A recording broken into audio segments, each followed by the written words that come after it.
Korasan, hali qarab, bir adamlar aytib qo'yib bular. Hali payg'ambar shulay aytdi, payg'ambar shulay aytdi deb eshitib turasiz. Durchi.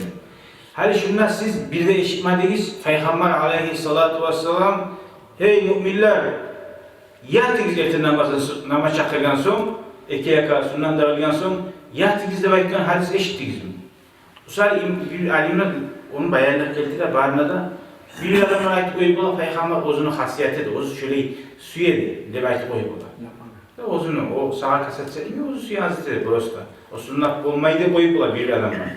O har dalil bu hadis. An Abi Hureyre radıyallahu anhu qala Resulullah sallallahu aleyhi ve sellem Peygamber aytaydi. Buna bayanlık. İza salla ahadukum rak'atayl fecri felyattaci ala yeminihi. Kala uzaytı Peygamber. Sizden biriniz erten namaz çakırgan so'ng, 2 rekat sünnet namaz kılgan so'ng, o'ng yağından yatsın deb aytaylik. Bo'ladimi? Buyruq keldi, tek bu buyruq borç etigen buyruqtu bu. Sünnet qaydada buyruqlagan buyruq. Alimlar buni ulay ma'na keltiradi. O'ng yağından yatsın. Vazaha İbn Hacer rahimahullah ayta, aldingi ulu alimler değil. Şu o'ng yağından yatmak yaxshi, uyundan mecitde tuğdu aytağılır var eydi. Nege tuğulese Peygamber Aleyhisselam imenini mecitde yataydı, gelgen yok deydi. Nege biz ayttık Peygamber Aleyhisselam sunnatlarını uyunlar deydi. Ve su'ile anhu al-İmam Ahmad, İmam Ahmad'a sorulan zamanla men hiç yapmayman, yatmakla arıvaraman da aytaydı, bir yatsa, etse şu sunnat.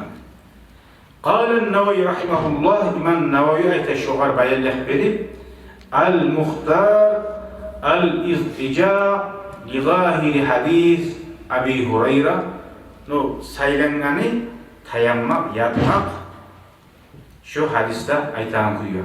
Böyle. Bir de وَمَا رُوِيَ Peygamber Aleyhisselam birbirlerde yatmaya almak değil, birbirlerde değil. O anlatta değil, boş tuğul kendini. Hani ondan kireç, sizden biriniz yatsın dengiler. Dur şu kuyuda kalganmışsa, boş gibi görecek abi.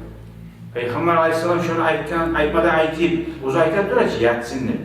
Birbirine yatmaya almakları anlattı bizge şu boş tuğul kendini. Boş bulgamasa Peygamber onu koymasaydı. Gördün mü? Şundan anlaşıldı, bola durup yürütersen, yatmaya alsaydı başka. Şundan Konahzat yok, ulu kemçilikte yok. Bola turup yürütsen yaxşıdır. Bugün İmam Ahmet'te başka imamlarda.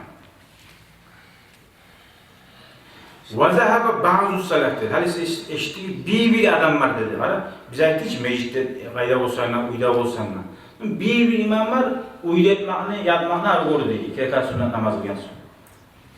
O anlatmayı, meclitte yapmaya yaramaya geldi. Meclitte de biz ayettik o imamlar, alimler, şu yürütüp koygan. Peki meclitteki adam bunu yürüp her zaman bu ayeten böyle meclitte bulamsa, sünnet namazında meclitte kalamsa, o sünnet yürülmeye alacak. Söyle, meclitte olsanlar, şu sünnetine yürümek yaxşıdır. Barakallahu fikum. Tayanmak liboy zaman yaxşı. Cezakumullahu hayran. Allah razı olsun. Barizadan Allah tevfik versin. Eşitilgen hadisler olan amel etmeye. Cezakumullahu hayran. Bu ne zaman?